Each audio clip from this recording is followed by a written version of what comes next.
In my last episode, I thought I was at the lowest point in my life, right? Little did I know, that was just the beginning. Things were gonna get much, much worse from that point onwards. Everything went downhill from there. But this time around, I had a shot of a powerful drug. Now, what was that drug?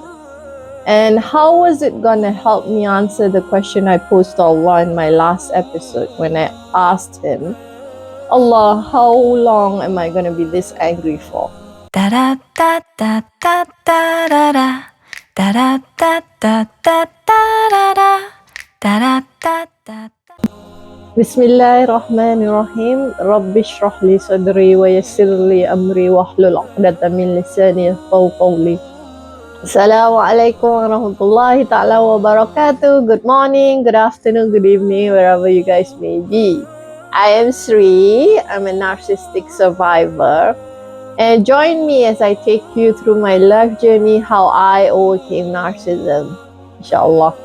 In the last episode, I was all like in depression mode and in suicidal phase, right? And I thought that was the lowest point in my life. Actually, there was much, much more worse to come. First of the series was my heart was broken by the love of my life. There was this guy I was madly in love with. Like, we weren't even in like a real relationship or anything, but I was hopelessly in love with him. And due to my own faults, I lost him. This round, though, I didn't slip into another depressive mode or suicidal phase, as you know, as expected, right? No, this round, there was a twist to the plot. So I didn't know how to deal with this so-called breakup, right? I would be bugging every friend of mine. I'm sure they were sick of me. Like every time I meet them, it's the same topic of the day. It's like, oh, I can't get over it. It was his fault, right? It wasn't my fault, right? Like, oh. Luckily, there was this one friend, one of my closest friends. She was smart. She did a very wise thing. She gifted me with a prayers mat. Three, the only solution I can think of is ask Allah. Pray to Him and ask Him, if He is good for me, please bring Him back to me. If He's not good for me, then make Him stay far, far away from my heart. And I was like, oh, psyched, yes, I found a solution. There's a way of getting him back. So I was all pumped up, like, okay, let's do this, okay, I will start praying. I'll do whatever it takes to have him back. I started praying, all right. I took the prayers mat offered by my friend and I started praying. I've forgotten all the steps, of course. I've learned them in school, but then after years and years being lost, and I haven't like prostrated to him like in the longest time, I had to relearn every step of the way. But I was adamant, I was determined that I had to do everything in my power to get back the love of my life.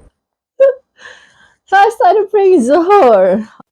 Now, the thing with me is that I'm a perfectionist, right? Like we spoke about this in episode 2. You guys can check it out. Like the 10 signs of narcissism.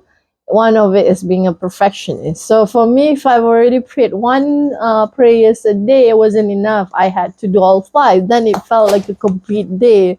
Then I feel like I'm entitled to ask anything from Allah then. The toughest one, I think for everyone, I think everyone who's starting to pick up prayers would agree with me on this. The toughest one is Fajr. Fajr is about 6 in Malaysia, 6 a.m. It's the toughest, I tell you, to get up. I think that's the best time to sleep. The time of Fajr is very short, like from in Malaysia about 6 to 7, so you only have an hour.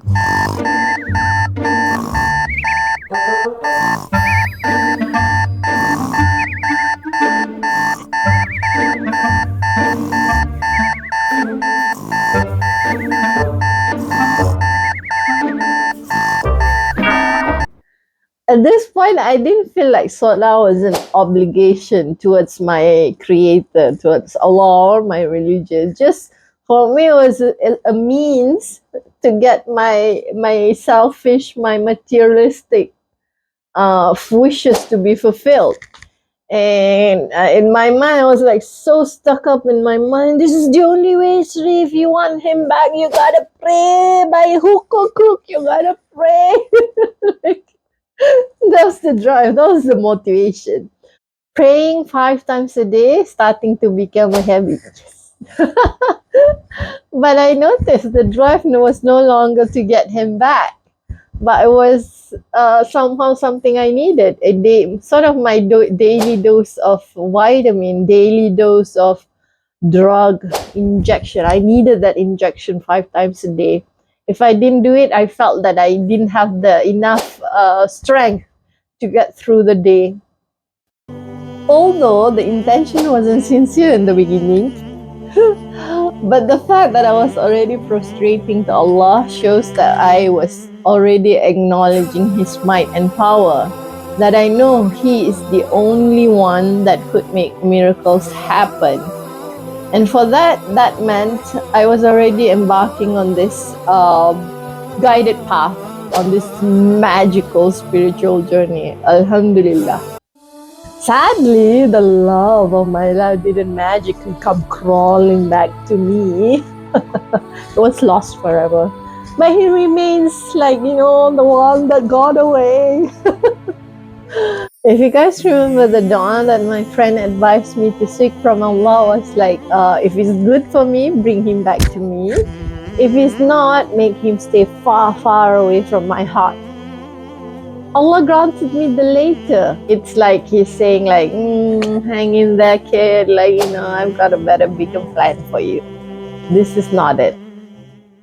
Him coming back to you is not part of the plan. I didn't realize it then.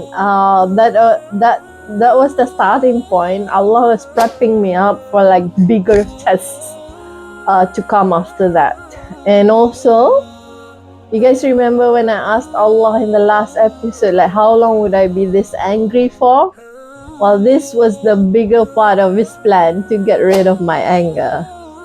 Because today, here I am, 9 years after that, with no anger in my heart. And every time I think about it, I'm humble beyond words. Allah, how far have you brought me, Allah, with no anger in my heart. Alhamdulillah.